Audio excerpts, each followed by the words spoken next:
Hello, everyone. My name is David Motti, Chief Strategy Officer and CISO Advisor for Sectigo.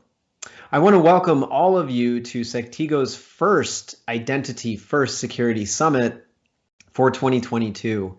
And I know many of you have lots of other things you can do, but I want to thank you for being here today. We're going to have lots of content, including this keynote speech, and all of it will be on demand. As well, I'll put some reminders in throughout the presentation here today. But if you have any questions, click on the Ask Questions button, and we'll be here to tackle all of those as we see fit. So as you think of things as we're doing these presentations, don't hesitate to click, submit a question, and we will do our best to answer it. All right, without further ado, let's get started today. So in this session, I really want to focus in on digital trust, cybersecurity, and a call to openness and interoperability.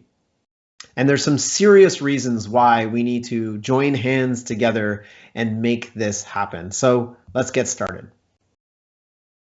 Now, imagine a digital world, and it is a digital world now. Everything we do in our personal lives, whether you're catching a plane or you're doing your banking or you're working, everything has a digital back end, everything has a digital front end, right? Even when we went into this pandemic, many organizations had to pivot and offer things like curbside pickup and you name it, which meant that they needed a website, some of them needed mobile apps, some of them needed to take on payments. So we saw companies like Shopify and other mobile app providers just explode, and cloud providers explode, right? So the future is very exciting when we think of the digital world. And even in the press, the metaverse that we see here, this gentleman using a VR headset, maybe they're off into Meta or another metaverse. But the reality is that with all this amazing potential, we've got some stumbling blocks.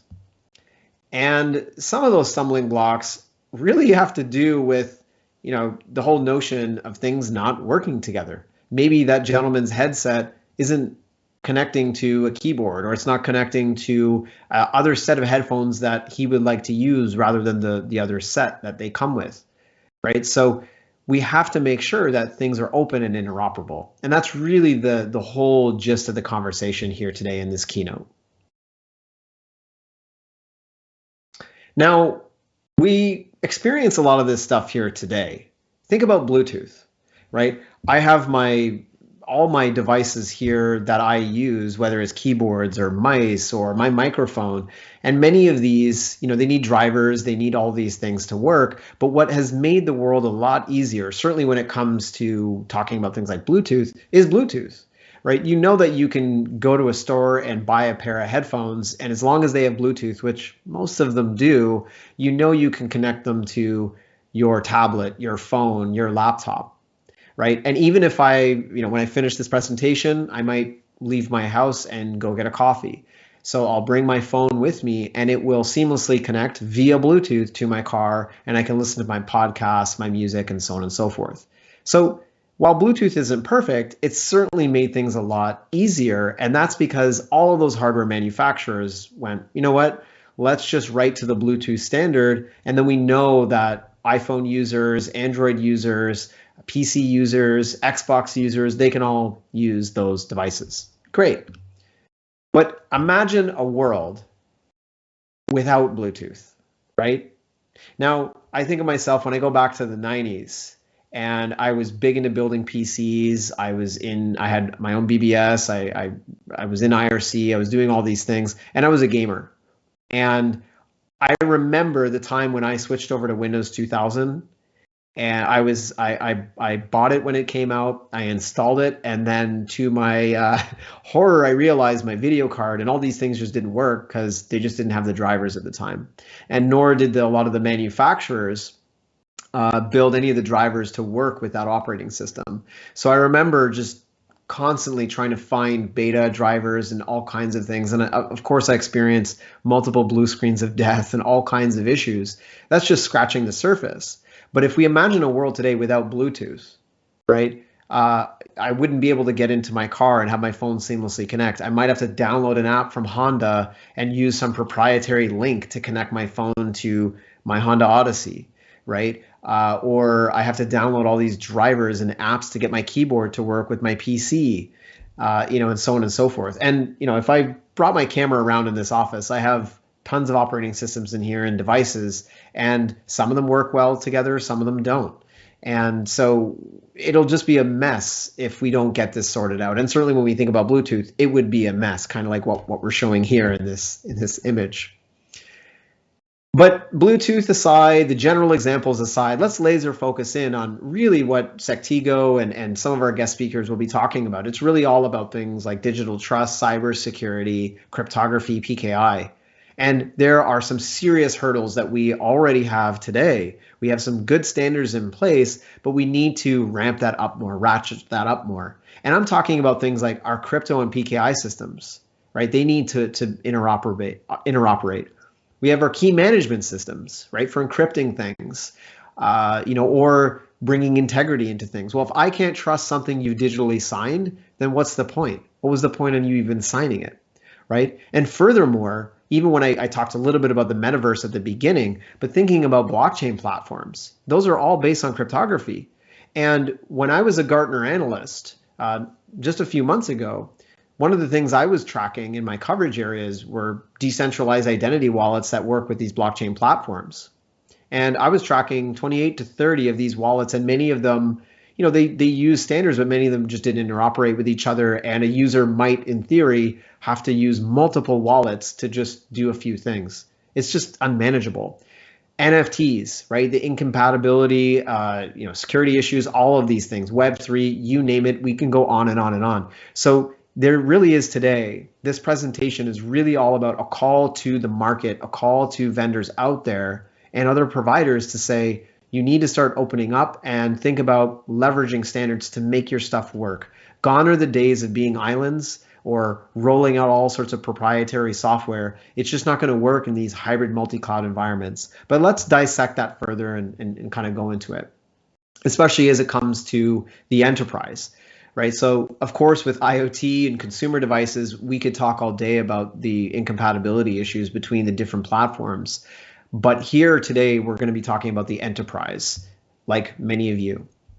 Now, when we talk to CISOs, and in my 6+ years as a Gartner analyst, I had thousands of conversations with security teams and CISOs and CIOs and other IT security leaders. Many of them were always complaining to me about how they had way too many products. And in fact, this is just a snapshot, right? Secure web gateway, endpoint protection platforms, encryption key management, data loss prevention, and those are just scratching the surface. In fact, I actually just finished writing a book with a friend of mine. That'll be another story for another time. But I wrote this section on all the different cybersecurity technologies. And let me tell you, there's a lot. And it can be confusing, and they're all acronyms. There's just too many, right? There's just too many products for many of these organizations to look at. Now, you don't have to trust my word. Let's actually look at some key points. So Gartner ran a survey recently, a couple of years ago, and it was their Cso Effectiveness Survey, and they found that 78% of CISOs have 16 or more security products that are in their environment. 12%, it was 46 or more. I know for myself and many that CISOs that I know, they've thrown out numbers like 50, 60, 70, even upwards of 80. And the reality is that many of these folks know that these products are just not optimized, right? And one of the issues is that you can have your security analyst, people that might be managing, a finite number of products in 2020. And then 2021, you come to them and say, we have some other products based on an audit or a new risk we've identified. We need to roll in these other products that help us tackle ransomware. Okay, so you're telling me as a security analyst, you're not giving me any more time back. You're telling me I have to manage 1, 2, or 3 more products every single year while still managing those other ones.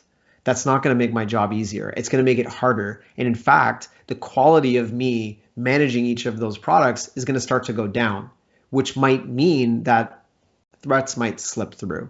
We might fail audits because I don't turn on certain things properly. And so what that leads to is kind of this next bullet point where it's saying that 80% of those CISOs that were interviewed in that survey all said that they have some strategy to try and consolidate, consolidating the vendors, consolidating the functionality, right? So that's a big part of what's happening here. And so really we know, as I was alluding to, having too many of these security products is just going to lead to more potential threats, stress for the employees, especially very sought after security folks. Some that I talked to, were leaving organizations because they're like, yeah, I was told I had to manage more products. I'm not getting paid more. You're not giving me any time back. What's the point? I can go and get a job somewhere else where I manage half the amount of products and I get paid maybe even more, right? So we could talk about the Great Resignation, but that's a whole other topic for another time. So with all of that, with all these products all over the place and stressed out security leaders, even the CISOs as well, it's a pretty stressful job. That's another conversation, but it's pretty stressful.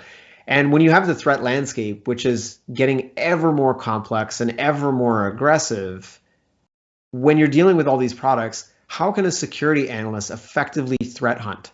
If they see an indicator of compromise, how can they effectively go after that threat? Right, and find it and isolate it? Well, right now today, a security analyst might use their SIM, right, a tool like Splunk, very powerful tool, or IBM QRadar, and they can find out what's going on. But if they find out, that might only be part of the problem, because they now need to log into 3 other security products to figure out what their lens of the world is and if there are any other breadcrumbs that threat left behind. Again, it decreases their efficiency, and it can make it can actually increase dwell times being the time that the threat is staying in the environment. So it's a pretty nasty situation. So it really is a perfect storm that's going on. From a lot of digital business demands, many organizations had to pivot and offer mobile apps to do curbside pickup. You had to unleash new digital services at your organization, and that would put pressure on the IT teams and most certainly the IT security teams. And now when you think about all that data we just talked about, all those security products that are in there, there's a lot of product complexity. And some of these products have walled gardens. They have proprietary software, they have proprietary agents that don't talk to things. So security analysts have to end up not even dealing with security issues. They have to actually end up just dealing with installing things and uninstalling things and trying to make sure that things work, let alone think about the security issues. We already know they have too many vendors. Many of them have budget issues. They're constantly going back and saying, we need more money. We failed an audit, or we're prepping for an audit. We know these are weak areas. Or if we are going to invest in this whole other digital business initiative, we're going to need to make sure we have proper encryption, right? Staffing, right? So there's the talent war, the Great Resignation, which is still going on, right? We have the threat landscape, which we talked about, product complexity with proprietary software, which we talked about, compliance, and just too many security products over in general. So it's a perfect storm. And in many ways, it's unfortunate because the odds are against a lot of these security leaders. So something needs to happen, right? But as we talked about, that's really what's going on in the enterprise. And it was a big topic that I would say over the 6,000 plus engagements I had as a Gartner analyst and talking to lots of clients, it was always a topic. It always came up, even in a half an hour engagement while the customer might be focused on certificate lifecycle management. It still came up, at least at the beginning and the end, and saying, what can we do here? This is very problematic. So we need to deal with this because it's just a perfect storm that's going to continue if we don't solve this problem, especially the next 10 years. We're going to see insane digital transformation. So we need a change. We need a disruption, and we need it to happen now in order for all of these visions that we have for a digital future, for it to be safe, for it to be secure, and for it to be effective. And actually, if it's going to make your organization money, that is defended. And it is something that we can all rely on. So we definitely need to make sure that we do something here. And many of you that are practitioners have a role to play. You can add pressure to a lot of technology providers to say, we're not taking proprietary stuff anymore. We're sorry, but you need to work with open standards. Now, really what we need is in the title of the presentation. We need that interoperability and openness.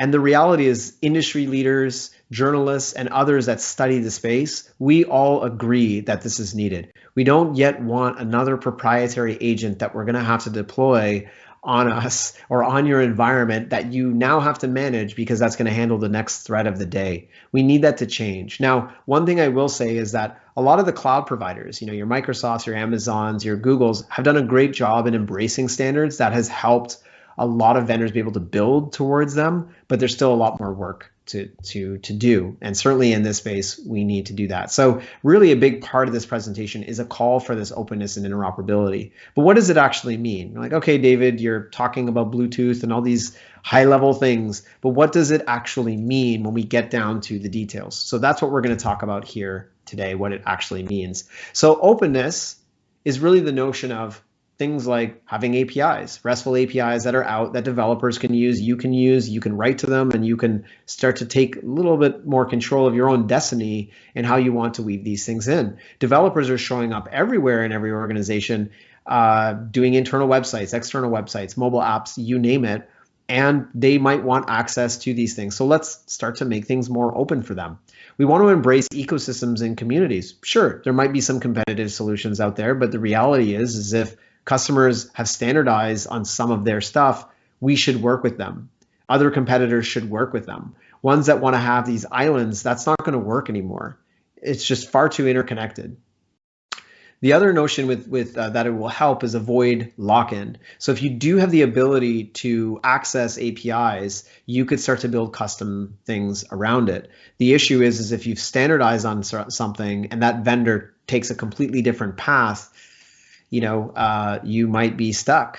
And so at least having some of that openness, you're able to at least build things around it and either have a transition plan, a better, smoother transition, or you can still have a plan to keep it going. But the idea is that these will need to coexist with others, and we'll get into that with interoperability. And certainly this has to do with a lot of overlapping solutions and products that are already out there. So we've covered openness, and openness is effectively just means let's open the doors and let people in, right? Obviously in a controlled manner.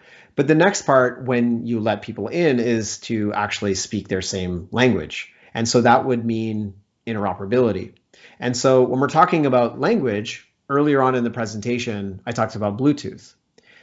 Now, in our world of cybersecurity and cryptography and digital certificates, we might be talking about things like ACME, EST, SCEP, and a raft of others. And so the notion there is if you're a client and you want to work with our stuff and we speak that same language, then those downstream products, the idea is that you won't need hefty professional service to get these things working and also maintain them as your downstream products change over time as well. So that's really, really important. And so the other notion is that, if I take Sectigo, us as an example, we want to be sure to listen to many of you to say, hey, are there emerging standards that are starting to become popular for you that we need to work with, right? So over time, we expect more of them to come. And that's why it's really, really critically important. I mean, even when I look at Microsoft, I know they have a team on their identity group, which just focuses on standards, right? To make sure that they plug into those. And that would be the same thing with someone like Sectigo. And every vendor should have investment in that space. And if they don't, that would be telling of their notion of interoperability. All right, so let's move on, right? There is hope. I mentioned, look, the cloud providers kind of signaled some really good examples of some interoperability. Still a lot more work to do. It's not perfect, but there is actual hope. And I would say that there's a lot of pressure building behind the scenes. Now, let me show you what I mean by that. Now, Gartner's Cybersecurity Mesh Architecture, or for short, CSMA. And it looks a little bit messy, but there's a lot of method to that madness over there. Now, I recently joined Sectigo from Gartner, and this was something that I worked on kind of behind the scenes. And one of the frameworks I worked on was this identity, data security, and access framework, which was a bit of the precursor to what you see here, and certainly with the identity fabric in the middle. We're not going to go into all of this here today. Gartner has some really good notes that cover this, and they've also mentioned this as not only a top security trend, but also a top trend generally for the market as a whole because of the reasons we talked about, right? Too many products, threats happening, too much complexity. So we need kind of this what we see in the middle is a common foundation for these security products and services to work with each other in this mesh architecture. Doesn't matter if it's on-prem, if it's in the cloud, or if it's hybrid or spread across a number of containers. The whole notion is to think of it as a mesh that things can actually start to plug into. And so it really is a new paradigm. I would highly recommend that if you're interested in this or you struggle with this, which is pretty much everybody, to take a look at this. And what the reason why we're bringing this up is because it really has standards and interoperability right at the core. And so we're already starting to see vendors. Just as I was leaving Gartner, I started seeing a number of vendors, some of the tech titans and others say, yeah, this is really critical to us because we know that our customers complain about interoperability and openness, and this is the game for it. So vendors that don't do it today, they're going to be just kind of left behind if they don't embrace this framework. So let's take another look at it. So Gartner's CSMA, Cybersecurity Mesh Architecture, as we said in the previous slide, that standards are really at the center, right? And so this is just a list. It's not an exhaustive list of all the standards that are out there, but just giving a snapshot because there's threat detection. There's IAM like SAML and OAuth and SCIM, right? There's network, there's other nascent ones and other formats that we know are going to start to come out. So the way how I think of them is just, it's like languages. It's like making sure that we can say, are we going to speak English? Are we going to speak Arabic? Are we going to speak Spanish? And at least making sure that the vendors can speak those same languages. Again, much like when we talked about earlier in the presentation about Bluetooth. If someone's going to make a pair of headphones, it's probably, as the hardware manufacturer, a good idea for them to use the language of Bluetooth and use those standards so that they maximize the amount of devices that the user can integrate with. And so furthermore, this is one of what Gartner calls a SPA, strategic planning assumption. So they're saying by 2024, not too long from now, organizations adopting a cybersecurity mesh architecture, and using those tools are going to see really results of kind of reducing the financial impact of all the security incidents. Again, if you think about when I mentioned a security analyst seeing an indicator of compromise, how long does it take them to shuffle through all of those consoles and all those products to put all those pieces together, right? They almost have to have a huge dartboard or corkboard, I should say, and string everything together, but to a whole other level because you have all these products. So by using something like the CSMA and having your products really build to that, it should shorten that time, shorten the dwell times, and it will increase the efficiency of all the security analysts themselves. And it should hopefully also save you money because maybe there are areas that you realize you're like, well, those products, we didn't use all the crazy features and functions. Maybe we can consolidate to something else because now things start to work more intimately with each other. So that's all great, right? And it's a good high level, but what does it actually mean for our space in general? So let's actually dissect that. So really here today, the call out, as we were mentioning in the title, it's a call out to anyone who plays in the digital trust markets or even cybersecurity, right? Gartner is telling all of these folks, look at CSMA and start building your products towards that. So that's a good first step to look at that in spirit. And you don't have to trust me, David Motti, or even Sectigo. Again, look at Gartner and look at others. And I think just use your brain and think that these products need to work together because it's just going to be a nightmare. It already is. So let's try and fix that. So we need IAM providers to work together to start using these human and machine identity techniques. When we think about document signing, if I sign a document, you want to be able to ensure that I was the one who signed it and vice versa. And we can't do that if we're using different standards, different approaches. Device manufacturers, right? Using similar processes and how they generate keys, certificates, and how they store them, how they're accessed. Keys and certificate managers, again, using those protocols, EST, SCEP, ACME, right? Many of them. Cloud service providers we know are going in that direction. So we can go on and on and on, but the downstream implications of things like the CSMA and that call of openness and interoperability really needs to start to hit them, and it should start hitting the roadmaps. And that's how you can tell, again, whether or not a vendor is playing ball with others. Whether they like it or not, they're just going to have to. So what's our vision and promise, right? So we know that the future is going to be ever more digital, and we know that there's going to be more devices, more software, more machine identities, more human identities, and they're going to need to work in harmony together. And the only way we can do that without forcing proprietary software on everybody is to embrace openness and interoperability. And so that's really what we are going to do. And we know that there's many other providers out there that have our backs. We know that industry analyst firms like Gartner and others have our backs as well, and your backs as well, to say, the time is done to have all this proprietary software. We need to move away from it, and we need to embrace a lot of these standards. And these are the standards, at least from a Sectigo perspective, we are investing heavily in. So EST, SCEP, Cloud Signature Consortium, SMIME, EIDAS, very big one in Europe, but is likely going to impact many of us outside of Europe as well, ACME and many, many others, and even just general approaches like REST APIs. So this is one big part that we're going to be focused on. And you'll see that throughout a lot of our presentations that we'll be giving at this summit this week, where we'll be talking and calling out some of these standards as well. So that's what you should look for as well, is that we are committed to this as well. So let's wrap up here, because I think we're kind of at the tail end. Everything we talked about, just to really conclude here, is that default to interoperability. If you have vendors in there that have overlapping capabilities and they're not interoperable, it's time to think about a roadmap for de-emphasizing them or taking them out at some point, because it's just going to become problematic, especially as you likely are going down the path of hybrid multi-cloud. The only way that you'll be able to interoperate with all of these external cloud service providers is if you actually default to interoperability.